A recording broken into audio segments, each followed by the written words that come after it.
So let's get into part two of talking about my pregnancy journey. And in particular, I'm going to talk about my first pregnancy journey because I never had a chance to really talk about it.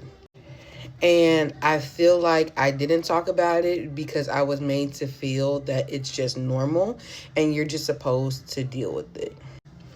But even though I'm in my second pregnancy now, I still kind of grieve my first pregnancy.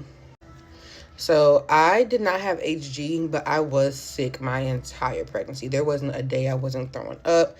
I really think I had HG, but they just never told me. Anyway, I real life had people, and not just people, women, who would just be like, oh, well, you'll be fine once you have the baby. Once the baby comes, it'll all be done. But like, that's 9 months. 9 months of being sick and suffering, not only worrying about your health, you're worrying about your baby's health. You're worried about the fact that you can't take care of your home, take care of your family, can't do your job. Like, I worked a real life 9 to 5 and I thought I was going to get fired. And so just to be told, oh, you'll be fine once the baby comes. What about right now?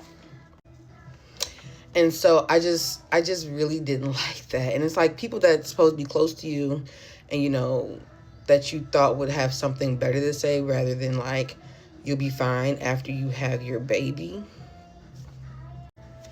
So like, yeah, pregnancy will really teach you who's truly there for you and who just cares about the baby. Like, I cried so much during my first pregnancy, y'all. So much. And like, I felt like the only person who I can cry to was my husband.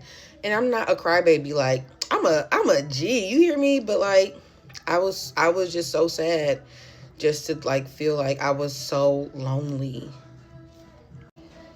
So that was like pregnancy, my first pregnancy. And then I'm going to talk about my postpartum and like my birthing experience. So stay tuned because that's coming next.